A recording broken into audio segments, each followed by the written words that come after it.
Hey guys, welcome back to JD Mods. It's been quite a while since Kyle and I have made a YouTube video, but we are setting a New Year's resolution for 2021 that we are going to film one video per week, and we're going to try our best to stick to it.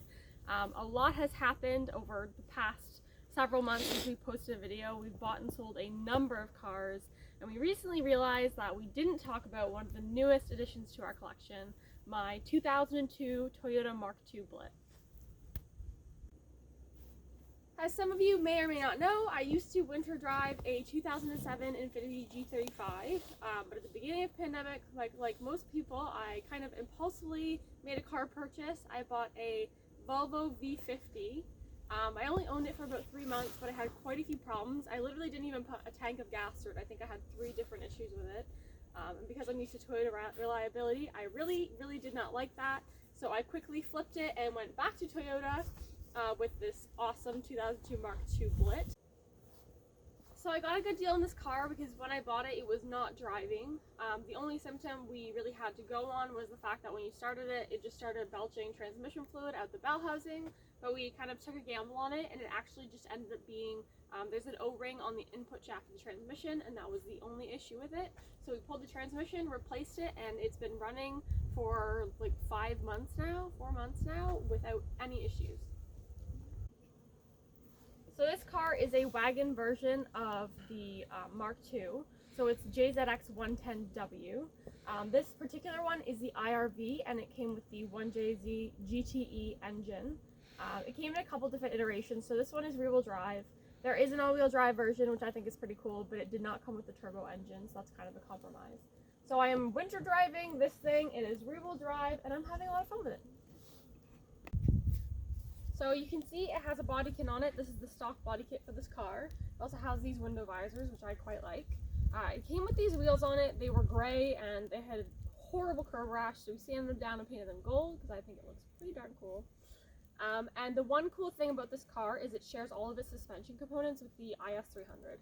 So I have Bilstein shocks with Eibach springs on them for an IS300, which makes it quite low. It has an IS300 limited slip differential. I think that's it. We replaced a lot of stuff, but it's very cool that it shares it with the IS300. So it has a pretty simple interior.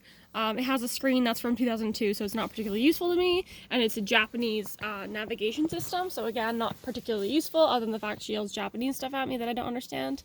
The one cool thing is it has this kind of carbon fiber looking trim around the whole car, which is pretty cool. It also has Mark II in the doors, which is pretty nice. It has kind of interesting things I've never seen before. Like at nighttime, there's a very subtle kind of glow over the shifter. All these side pockets have little subtle lights in them that even like my parents' 2012 Prius doesn't have little extras like that. But it's pretty simple. We put an aftermarket double-din stereo. Obviously, I got a wagon because I wanted to bring my dogs places, so I have a dog cover in the back. But now we're going to start it.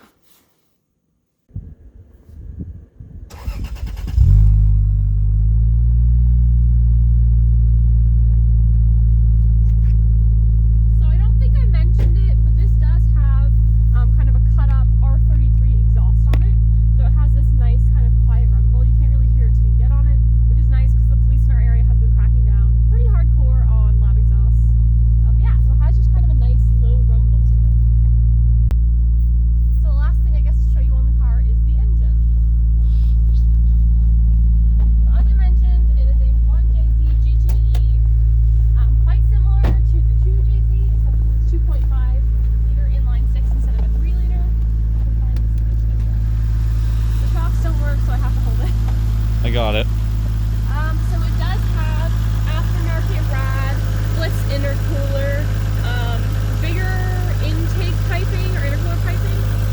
Yeah, it looks like. But I don't think it actually, I mean, without any tuning, I don't think it really does a whole lot. Yeah, it looks like it has an aftermarket, at least a cutaway in the filter. I don't know. It's pretty much stock though. Pretty quiet. Idle solid. So it is a single turbo VVTi engine. Yeah, future upgrades. You can do a lot to these motors, obviously.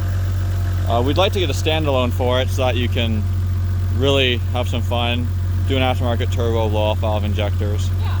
But for The now, only thing is, this is a little bit more modern than my 2JZ in that it's a little bit more finicky if you go to change things. Like putting a blow-off valve on it isn't just like a simple thing like it is with the 2JZ, so we're still learning.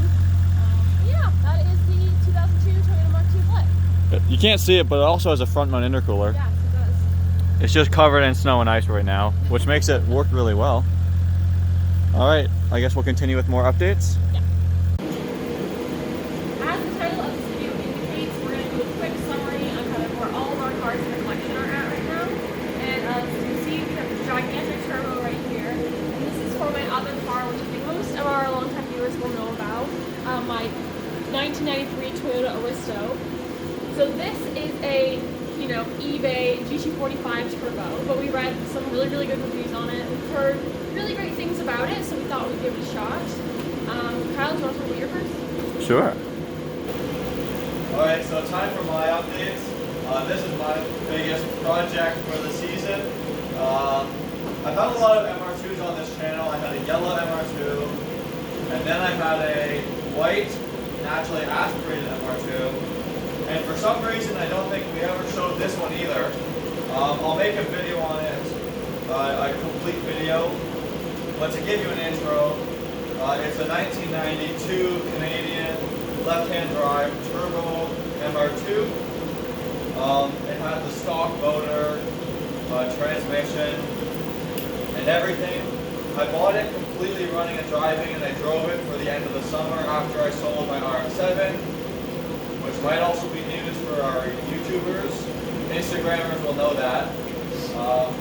But anyway, I decided to tear it apart like I do all of my cars to fix the rust.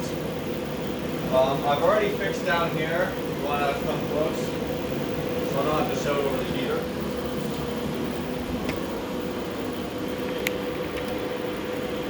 Alright, so the main problem with these MR2s are they like to rust.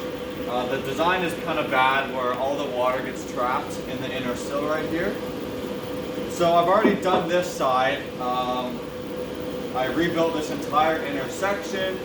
To make a long story short, I still have to do a lot of work.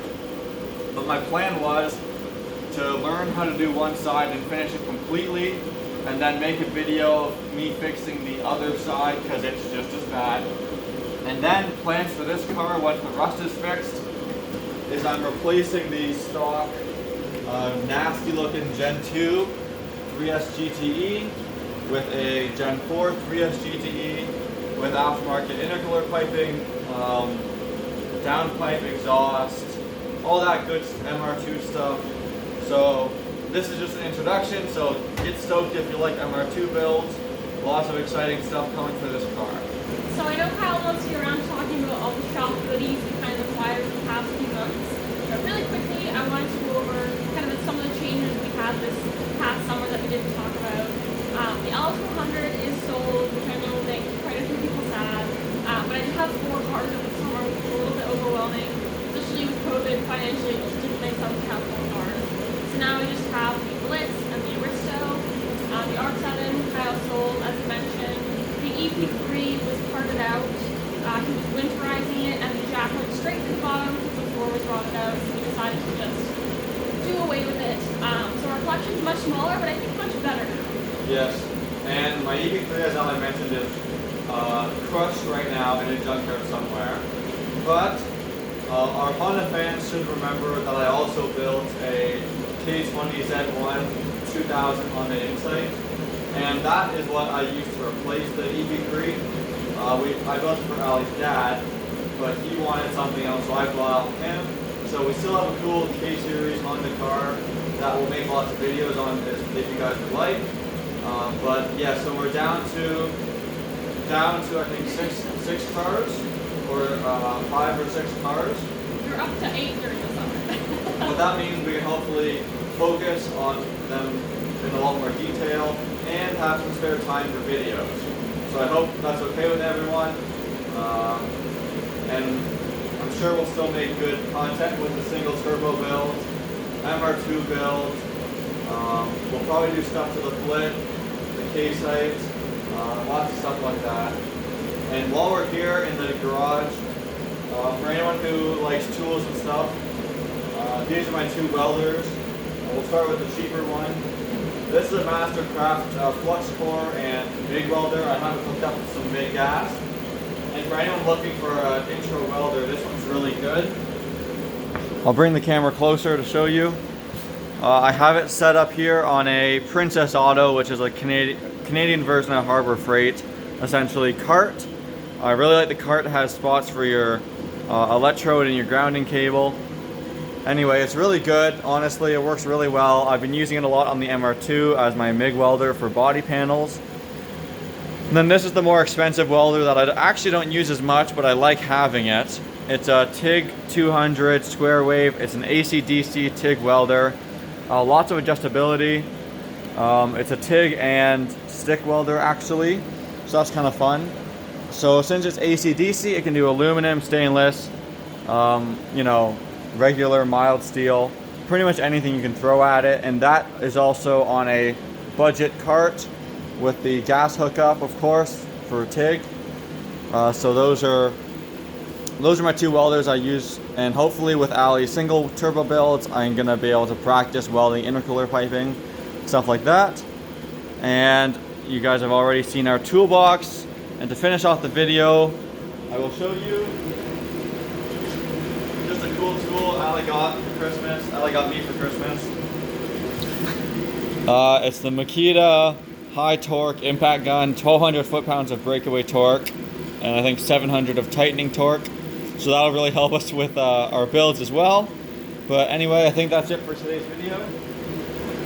So if you like the update video, please like it, comment about what videos or cars you want to see videos made of. And I know everyone's going to be sad about the RX-7 and the L400, but we're going to have lots of other cool content.